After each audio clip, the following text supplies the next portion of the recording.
50 feet. Why don't you turn around and let them get a view from there and see what the field of view looks like. En 1999, alors que la plupart des adolescents passent leur temps entre jeux vidéo et devoirs, un jeune garçon, lui, fait quelque chose de totalement différent. Il explore Internet, mais pas comme tout le monde. Il cherche les failles.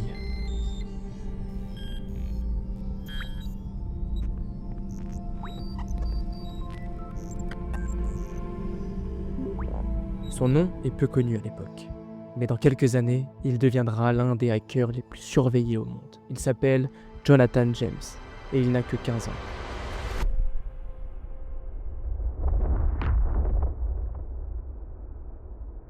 Depuis sa chambre, dans une maison ordinaire aux États-Unis, il commence à tester des systèmes informatiques de plus en plus sensibles. Au début, ce sont des serveurs simples, des systèmes scolaires, des réseaux basiques. Mais très vite, il monte en puissance. Un jour, il réussit quelque chose que personne n'attend d'un adolescent. Il pénètre un système de la NASA. Oui, la NASA. À l'intérieur, il ne vole pas d'argent. Il ne détruit rien. Mais il fait quelque chose de bien plus inquiétant pour les autorités. Il observe. Il copie des logiciels internes extrêmement sensibles, des programmes liés à la Station spatiale internationale. Quand les ingénieurs découvrent la faille, c'est le choc total. Le point d'entrée ? Un simple ordinateur dans une chambre d'ado. La NASA est obligée de fermer ses systèmes pendant plusieurs jours. Les coûts montent, les enquêtes commencent, mais personne ne sait qui est derrière tout ça. Pendant des semaines, Jonathan continue sa vie normalement.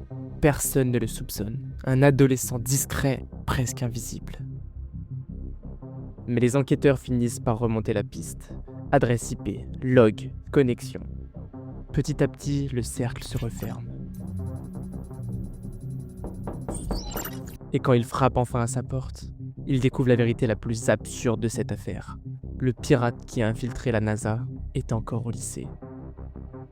Jonathan James devient alors le plus jeune hacker jamais poursuivi pour intrusion dans des systèmes gouvernementaux américains.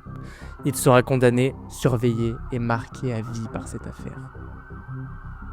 Mais l'histoire ne s'arrête pas là. Des années plus tard, d'autres attaques cyber majeures apparaissent, bien plus complexes, et son nom reste associé à une question dérangeante. Si un adolescent a pu entrer dans la NASA, qui est capable de faire pire aujourd'hui ?